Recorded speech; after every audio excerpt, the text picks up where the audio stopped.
You do see a screen of contacts. Procedures are a master file that have contacts. When you get to this, even though there is only one contact, you still have to type the number 1, enter, and open this record.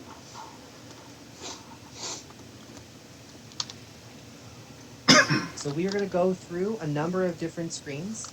This is our first time opening this record and learning about these settings. It's going to feel like a lot, I'm going to be honest. We're going to go through a lot of screens. We're going to talk about a lot of settings. Remember that this is your first time thinking about them and learning about them.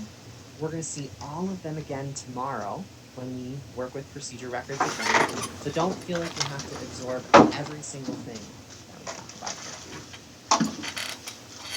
On 6.10, you have a number of important settings here. The first is just synonyms, right? And making searching easy. A carotid duplex right is just a type of ultrasound. So if someone orders a carotid right ultrasound, you still want them to find this procedure. So making searching easy. Procedure type is kind of a special little setting here. Something to know about procedure records is that there are records in this master file that are used by the clinical teams, and there are a lot of records in this master file used by billing teams. This actually started as a billing master file, and then when clinical applications were developed, we just used the same thing billing was using. So this is a setting that we always set to charge. And that's it. It doesn't impact our workflow at all.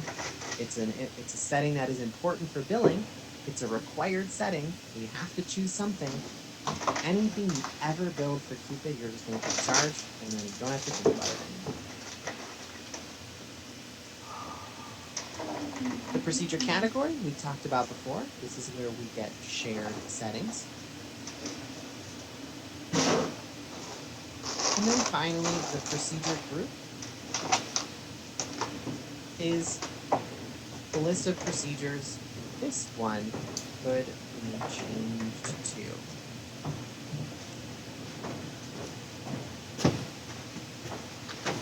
So I'm heading out. I wanted to change the carotid duplex. I haven't had lunch yet, so I'm going to run to the post office.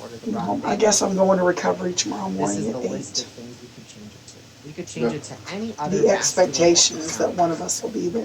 Where's Dee at? Who? Change it to an X-ray. She's doing training classes in CVU, I think, for pre and post-op. Gotta be an ultrasound. Haven't seen her. There aren't any pre and post-op CD classes. That's what she said in her email, something like that. Settings, they all look good to me. They all Yeah, they look don't good have for pre and our post-op purposes. classes. They just have You same day could nurse. add some synonyms if you feel like it. Well, that's what she said, But the all the pre settings in the post-op part, foundation system I work guess. for I us. don't know. So She's we got aren't gonna make classes any changes. scheduled like every day. You can page down. Anyway, to the I'm next going to try to get out of there as quick as I can. screenshot of my I screen. think they just want somebody there just in case. But I'm not going to get nothing done while I'm sitting there. So, my head hurts so bad. Anyway, I'll see you tomorrow. I'll see you somewhere sometime tomorrow. Yep. So what's the PPE requirements The record purpose Thank screen you. is where we decide what is this procedure Well, I'm not going doing to patient do. care, so I won't have to wear an How can it N95. be But if I used start in the doing system? patient care, I'll have to Is it a get, procedure that someone should I mean, you can be around the patients. Is it a Then I'll have to procedure get an that N95, I guess. Does it contain charging settings? Is it for use on a patient's list of You don't know. medical history? Figure that out when I get there, I guess.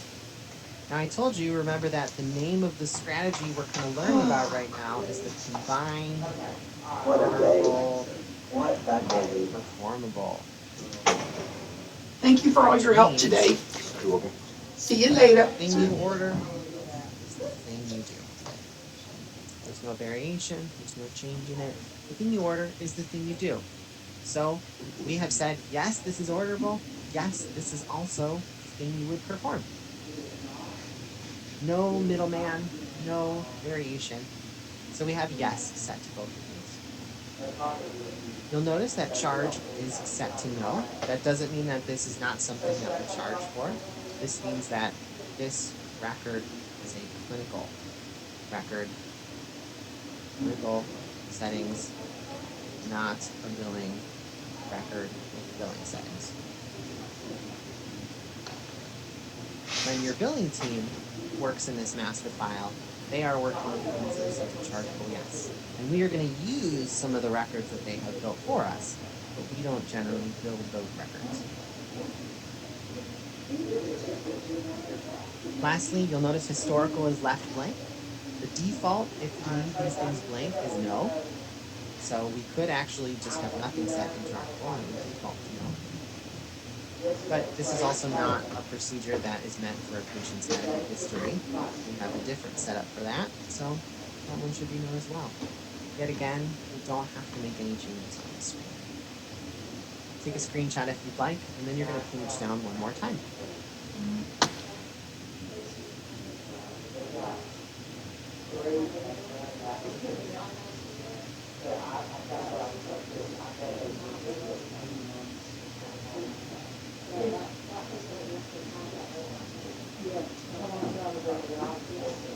The linked chargeable screen is where we decide which billing code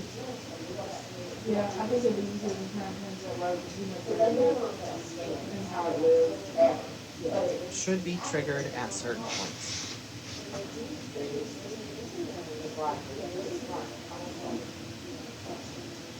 When this procedure is performed, global fee is this, the professional fee is this, and the technical fee is this. Does anyone remember, at certain points, we set in a different record? Which one? In which record earlier today did we define, all right, at imaging and exam, we send technical fees. At imaging result study, we send professional fees. When did we define when charges will trigger for our workflows? Do you remember? Yeah, I've got some right answers coming in from Virginia, Saitan. Anyone else? I'll give you a hint. It was the very first record that we worked with today. Very first chapter that you did any building.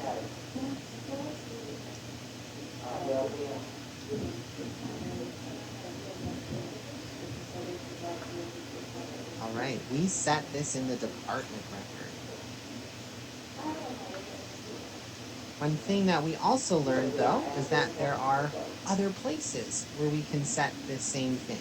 We can set this in the location, the service area, and even system definitions. So there are a couple other places where that when should charges trigger gets set.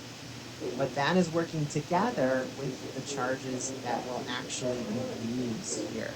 So Lauren talked about the many charging settings that we need to make charging happen for non-invasive exams.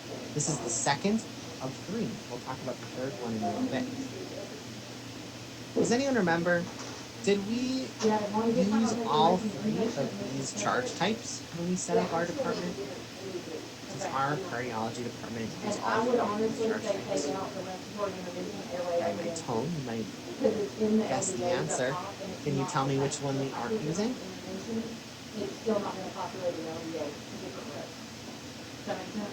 Yeah, got a number of you sending in that we are not using global fees in our department. Global fees, remember, is a way to have kind of a one charge for both professional and technical charges. It's more common in private practices and sometimes international organizations. So we've come to the first screen where we need to make a change. If we're not using global fees in our organization, we don't need the first line here. So I want you to press F1 to delete this line. I'll leave my writing up here for a little bit. If anyone's seeing the screenshot, then you can press F1 to delete that first line.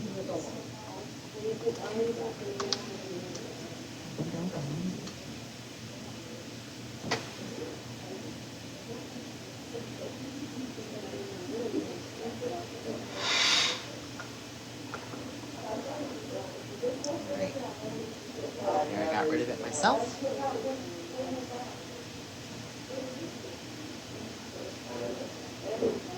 Our last couple steps, we're in the middle of page 611, by the way. It's just updating our modifiers.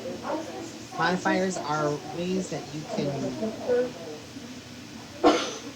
kind of filter out some information from that charge code when it gets sent over to the billing team. We still need the modifier of 26, but we don't need this TC modifier anymore since this is the only technical key that's going to get generated. We won't talk in detail about modifiers. Just know that this is going to be something that your billing team probably tells you what you should be doing. You can delete that TC modifier from your second. Talk to him. Have trouble tabbing over there and deleting it? It's also Yeah, I'm not gonna be able to do the section 8 on it. So again, from here, we're going to page down one more time to the Epicare I just got settings caught up screen. doing other stuff now. I'm sorry. Two important things to learn on this screen. The first is the first question, clinically active. What in the world does clinically active mean? Clinically active is about should this procedure be available in ordering activities. What are some ordering activities we've seen? Well, ancillary orders, manage orders, order entry, any sort of ordering activity. Should this procedure be available? Well, earlier we said that this procedure is something that should be ordered. So we're going to say yes here. This is something clinically active. There are a number of times when we'll say no here. We'll talk about a couple examples tomorrow and on Friday. But remember, we share this master file with billing. All of billing's records should be just in billing areas. We shouldn't be able to search for a billing record in ancillary orders. So all of their records would say no here. So yes is the right setting for us. Now, we also have a number of places to talk about order type, order classes. These are important parts of an order. We've got a screenshot on 6.12 that shows you that we're getting our settings from the procedure category.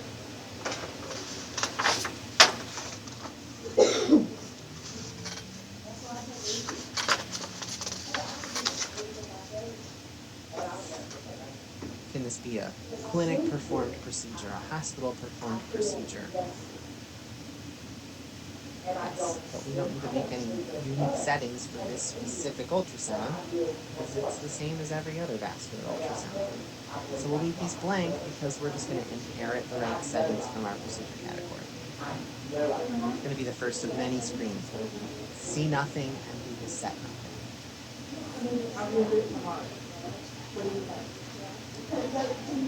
So again, we have no changes to make. Take a screenshot now if you'd like. When you're ready, page down 5 times. 5 times.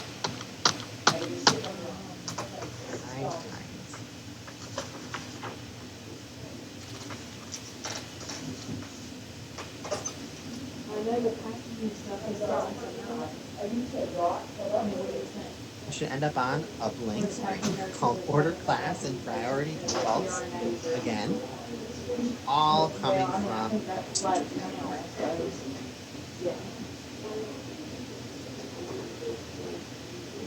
You have a screenshot on 613 of what we have set in the procedure category. So when this is ordered for an outpatient, the default order class is ancillary performed. If the patient's going to a clinic, we'll order this for an inpatient though, the default is hospital performed. Right, if the patient is admitted, we're going to do the thing. If the patient is an outpatient, they might choose to go somewhere else. Priority, how urgent is this procedure? By default, these are always pulling in default priority of routine. So the provider could always change that priority. all our defaults, all our settings, coming from the category though. So again, we are just gonna skip right over this screen. On 6.14, the next thing that we're going to do is we're going to screen fast forward for the first time in a while. So if you were having trouble with this before, hopefully you got it to work. If not, that's okay. But we're going to screen fast forward and look for the order defaults screen. So you're going to press home and let go, press F9 and let go. If you're on a laptop, you might have to hold the function key and press F9. You get that little screen fast forward utility at the bottom. We are going to search by text label. Type the number T, press enter.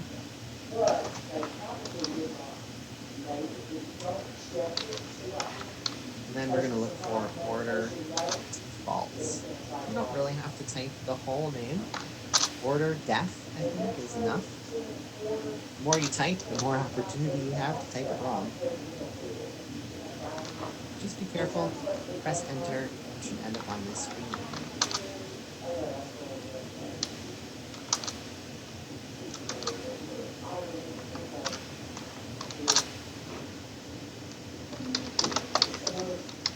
Again, we have a lot of things called default pulling in for us from the procedure category. The order display name is going to show up when you're looking at this in a preference list. If you're looking at this in like a tech or a reading work list, work list. Hard to talk right at the same time. And so this looks good for the sake of class, for testing our work. We're going to add our build prefixes to the front of this so that we can see right off the bat that we're looking at the right thing. If I want to put just a couple spaces in front of where my cursor currently is, I can click the insert on my keyboard. So to add space, press insert.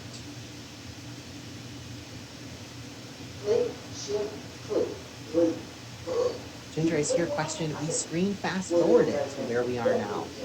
Step 6 on 6.14. So, add yourself a couple spaces. One too few.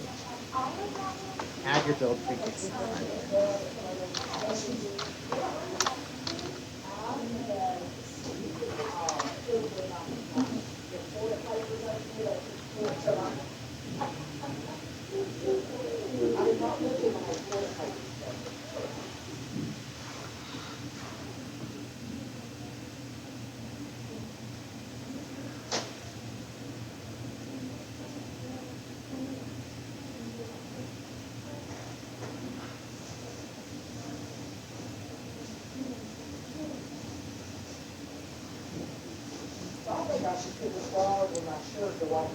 That's the only change we're making here. So next we're going to screen fast forward to a very important screen. We've got two critical boxes about it on 6.14. It's the visit type screen.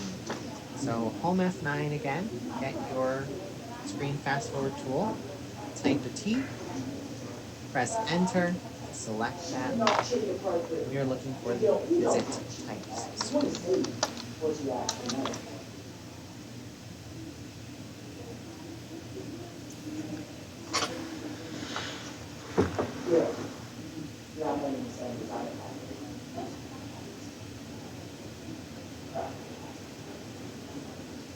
We have two really important settings here. The first is what visit type should be used for this procedure. The first critical box you have on 6.14 is about this. If you don't have visit type here,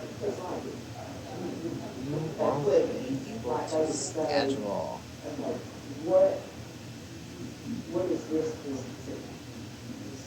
Because there are plenty of things that we order that we never schedule.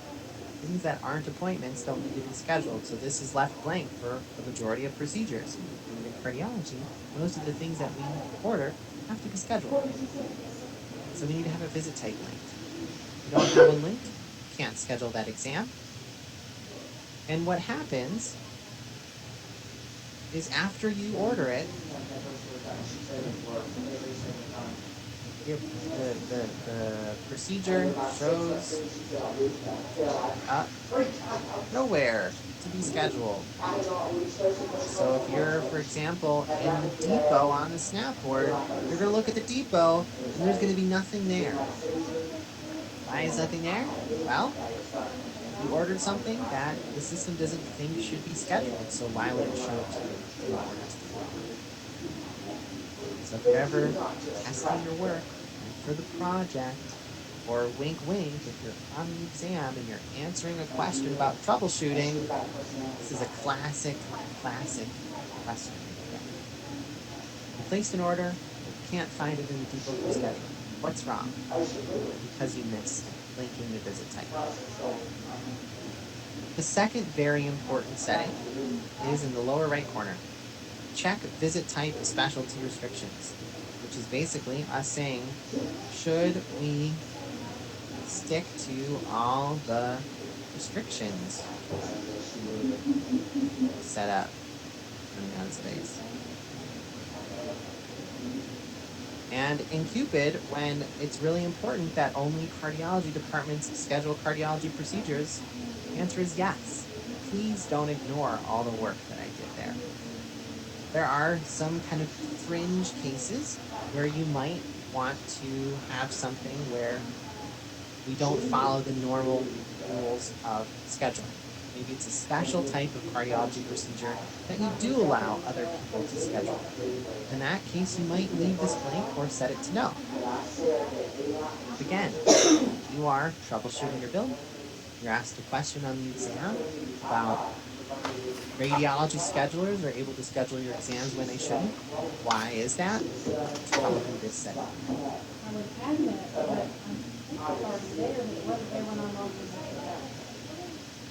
No, I see your question in the Q&A. If you accidentally deleted something, you can just type it back in. Just re-add it. Take a screenshot of my screen if you like my writing. We don't have to make any changes here. Both of these look good to us. We've got two critical boxes on 614 about it, which means they're definitely important.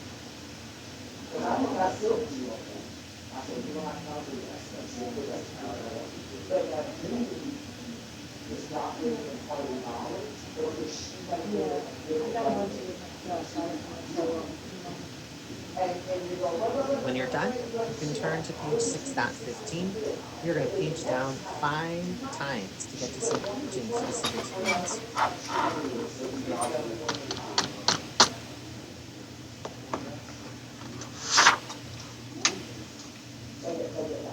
Radiology, cardiology options.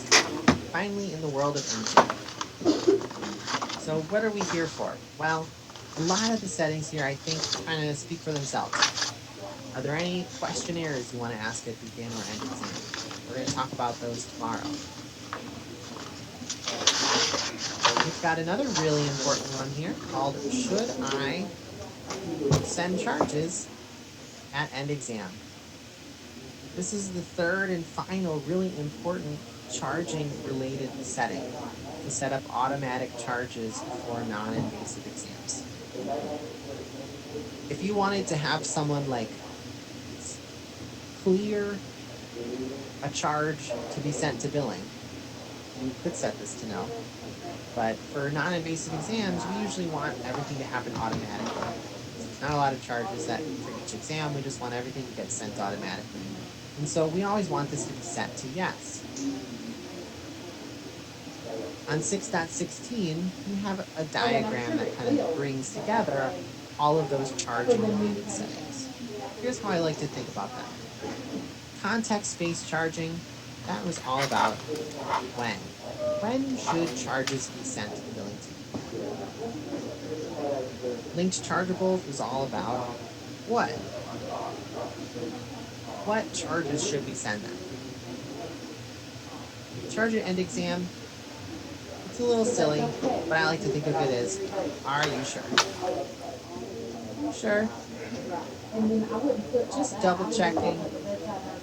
Sometimes you might not want technical charges to automatically trigger. Most of the time you do. Let's talk about, are you sure? These are the three settings that make up what we like to call the charging pie. You need all three of these to set up charging for your non-invasive exams.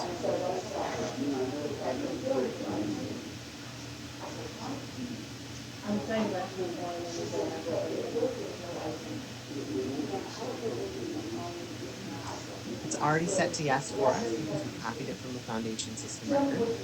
So we don't have to change the setting. The last thing the book points out is that we do have a place to set the study review activity, which is just the reading palette. When you're resulting this study, is there a special reading palette that we should use in study review? The answer for our purposes is no. We can use the same one that everyone else uses for this procedure, which is already set for us in the procedure category. This is also a time when I will remind you or give you a heads up if you didn't realize we don't talk about any resulting tools in this class because resulting is really different in different organizations. Sometimes you do it in EPIC and sometimes you don't. So we don't want everyone to learn about how to result in EPIC if it's not something we do. We have a follow-up class to this class called R600 Cupid Structured Reporting. You'll be resulting in EPIC in Cupid using our structured reporting resulting tools. Lauren and I are usually the trainers for that class. So if you're going to be going on to that class at some point in the future, I'm probably going to have you and Lauren again talk about more Cupid stuff. And when I say it's usually me and Lauren, truly I think the last 5 offerings it's been me and Lauren. Best friends. We are the Car 600 team. We are. It's true. Alright, so we have no changes to make on this screen. If you page down once, you'll see that there are a lot of radiology settings on the options 2 screen. We're not going to touch them in this class. Very radiant.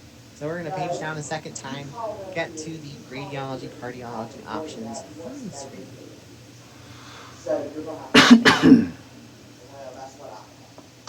This will bring us to page 6.17. We've got another table just kind of giving you the summary of these different settings. The first one is related to resulting, which is who needs to sign this study.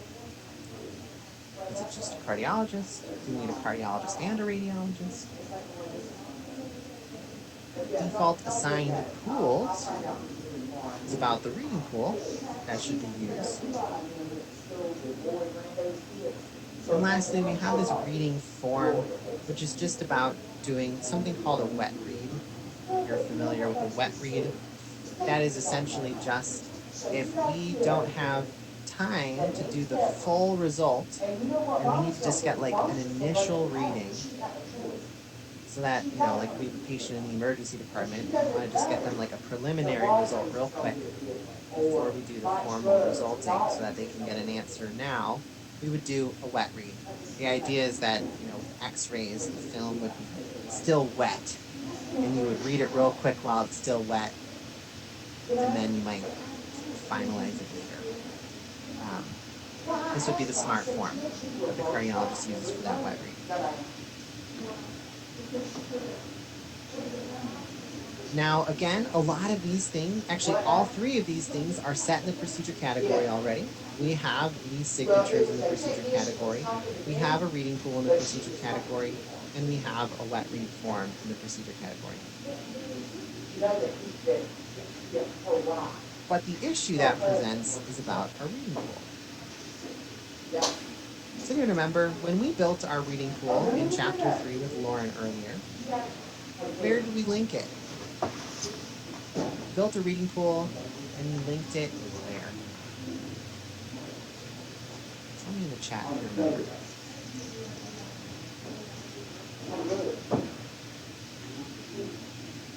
Or where did we this? Where did we link this? That's what I'm trying to say. I'm seeing a couple answers come in. Seeing several good answers as well. In hyperspace. Actually, I think it was in text. I'm so sorry. We did, I think we linked it in text. It's true, you had a 50-50 shot. It was either hyperspace or text. A lot of you were sending in that we linked it to the department, which is absolutely true. We put our reading pool in the department. Well, if I have a reading pool in the department and a reading pool in the procedure category, which one wins? If we have something set at both of those places, which one wins? Which one is the one that I actually get? Procedure category or the department? Which one do you think is more specific? Yeah, most of you sending in that would be the procedure category, and I agree with you. When we think about that reading pool hierarchy, we have our beautiful reading pool at the department, but we have a foundation system one at the category. We wouldn't get our new reading pool. We would be sad because it would be getting overridden by this foundation system one. So we're actually going to link our reading pool again this time to the procedure, so that we make sure studies get routed to our reading pool, not the foundation system one. That's the write it down box on 618. So, tab over to default assigned pools, search for your build prefix to pull in your reading pool. Again, if you didn't get a chance to build your reading pool in chapter 3, that's fine. If you aren't able to find it here, that's fine. You can use mine or leave it blank. Whichever you prefer.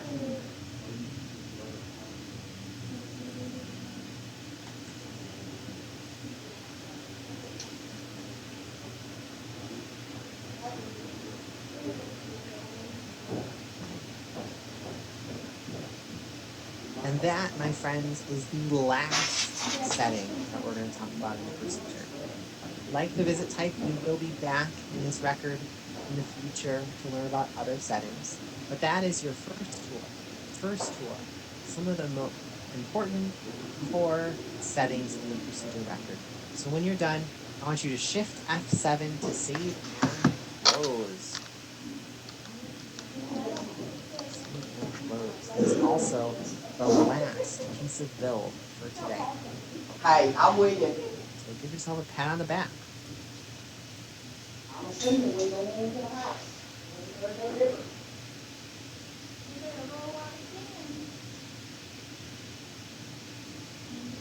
On 6.18, you do have one little call out beyond the basics. Assigning an imaging study causes the study to go through result routing, which is making sure that the right people get that result. That is not a process that we'll cover in class because there is a wonderful badge that talks all about it. A badge is post-certificate learning. So once you're done with your Cupid certificate, you can move on to get any badge you want, really. To learn more about specific topics. In this case, you can learn about how you set up that results routing. So if that interests you or if you're going to be working on that, it's a good badge to get. So, before we dive into the last exercises, there are two things I want to do. First, I want to pause and ask, what questions do you have for me about procedures? If you have a question, send me a red X so that I know you are typing a question. If you are ready to continue, send it a green check.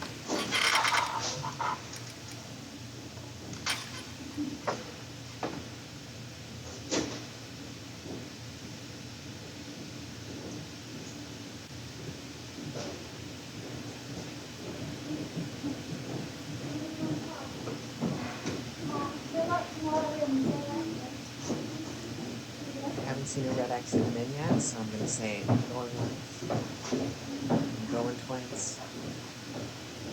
All right. So before I let you test, which I know you're probably itching to do, who doesn't like to test their work, I want to do our kind of what's next after class discussion, since we have a good chunk of time now. And I'm going to do that now before we start the testing, because I want to make sure everyone is able to listen and pay attention. And I fear that if you test and then I cut you off in the middle of testing, you'll be too focused on your testing to really absorb this chat. So I'm only going to take 10 minutes or less. It won't be too long. You'll have plenty of time to test. But I'm going to kind of switch over to that. So let me hop over to the slides, which are somewhere in this place. There they are.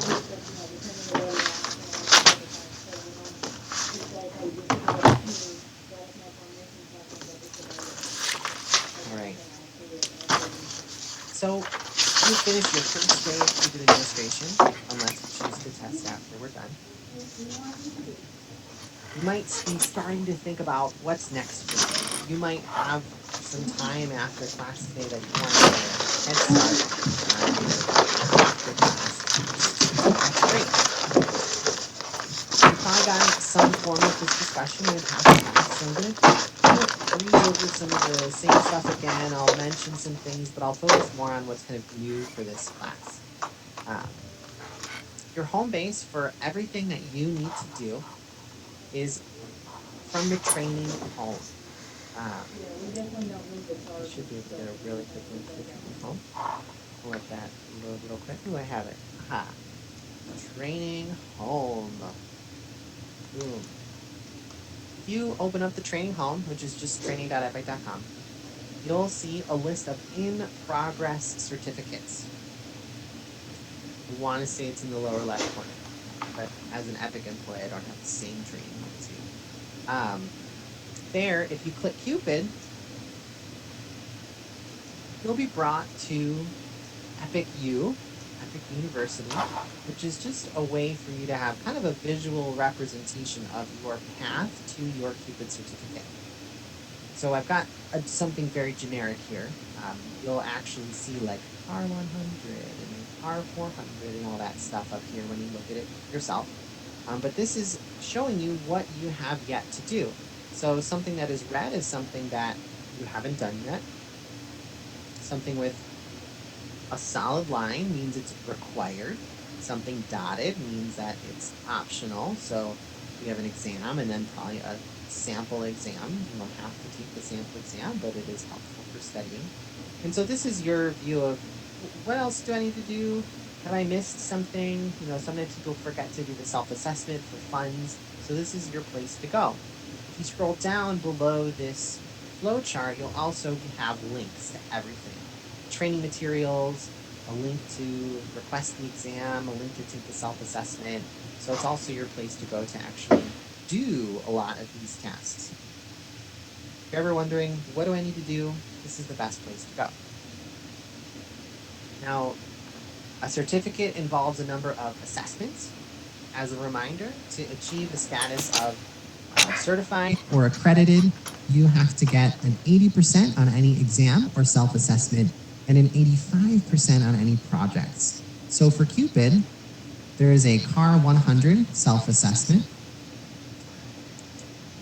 There is a CLN 251 2 exam and a CAR 400 exam. So 3 things that fit into that first category. The only project for the Cupid track is the CAR 400 project.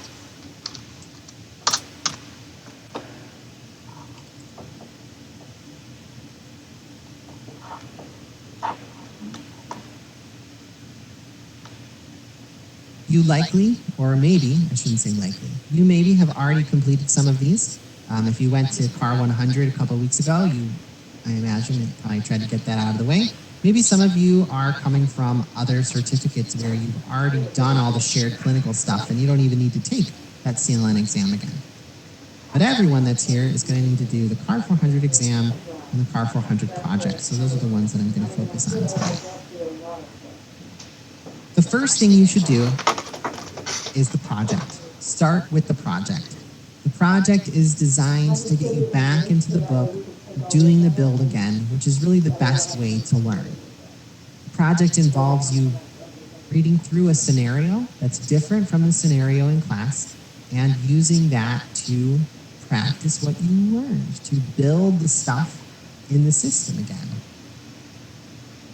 In this case, it would be a cardiology department, and you would say, all right, you're building records for a new non-invasive cardiology department. You are, one of the procedures you'll perform is this thing, and you need to build it, and it needs to be orderable, and you should ask this question, and it should be 60 minutes long, and we're not going to tell you what records to set all of those things in, but you'll interpret the scenario into the build that you learned in class. The purpose of the project is to make you study again, because we want you to get back in the book. The project is probably going to be challenging because there's a lot of build in Cupid. There's a lot of records that are connected to one another. And the first time you build everything, the second time you build everything, the third time you build everything, it's not all going to be perfect. And that's okay. We know that you're going to build your project records, and then you'll need to test it, and the testing won't work right, and then you'll need to troubleshoot, and you'll not be sure what to fix, but you'll have tried everything you can think of. And that's all okay. That's exactly where we expect you to be. One thing that I'll tell you is that for the project, if you submit it and you get at least a 65%, you'll receive some automatic feedback that says, all right, we looked at all your records. Here are some places where you're losing points. Your cardiologists can't find your procedure when ordering. Your procedure is scheduled for the wrong amount of time. Little hints to try to get you in the right direction. The thing about the project is it is an independent, graded assessment. So you can't work with your coworkers, you can't work with a friend, you can't ask your Epic representative for help. This is something that you need to do to learn. Now, that doesn't mean that you can't ask the trainers for help. We have the special skill of giving you appropriately vague feedback. If you say, oh, I've been struggling with this one part of my project, I'm not sure what to do next, I can look at your project and say, it looks like you're missing a connection to a really important record. Take a look at this exercise or this follow along to try to get you kind of on the right track. I can never tell you exactly what you did wrong, but I can point you in the right direction. When you're ready to start your project, you can go to Appendix D, which has a list of setup steps. You'll follow those, you'll run a special utility, and what it will do is it will give you a link to download the project instructions. Those instructions also tell you how to submit your project when you're done, and it'll give you a list of records that are pre-created for you. I don't think the Cupid project has very many. I think we build you a patient and like a couple other things. But like you sometimes have pre-created records in class, you have a couple pre-created records on the project.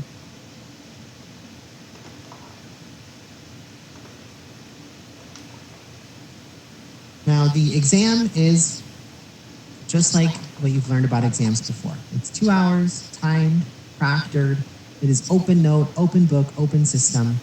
And that's why we recommend you do your project first, because that gets you really familiar with what's in the book, gets you really familiar with the records. So when you're on the exam, when you're doing the exam, you're more comfortable with the book. You can open your project records that you're really familiar with to take the exam. Just like any other exam, it's proctored. Your organization sets up your proctoring, so you want to keep an eye on your proctoring situation and when things are available. You know, sometimes it's like only Monday and Friday. So you'll want to just be aware of what proctoring is like at your organization and take your exam. I see a question, how long do you have to complete the project? Great question. From Epic, you have as much time as you need. We don't have a deadline for you. Your manager at your organization might have some sort of policy or expectation for you that you should be aware of. The only thing that you should be aware of is on that same training home. And you know what? I'm just going to pull my training home over. There is a table of important dates at the top, including the last day to start a project on the current version or submit a project on the current version. So we don't have a deadline for you, but we only have a certain version of training for, 3 months or so. For most of you, I imagine that end of October is plenty of time to do your project, but if something comes up, if you're not able to complete the project for some reason, you have some sort of outage or you need to take care of, your parents, whatever happens, just know that it is absolutely okay to mix and match versions of things. So you're attending class on the May version, you can do the project on the August 21 version or the Feb 22 version. Your class attendance never expires, so you're always eligible to pick back up again. Just know that an individual assessment does expire like a year and a half after you're done with it. So if you do the project now, but you never take the exam, your project score does expire late next year. So you'll just want to try to pick things up at some point next year.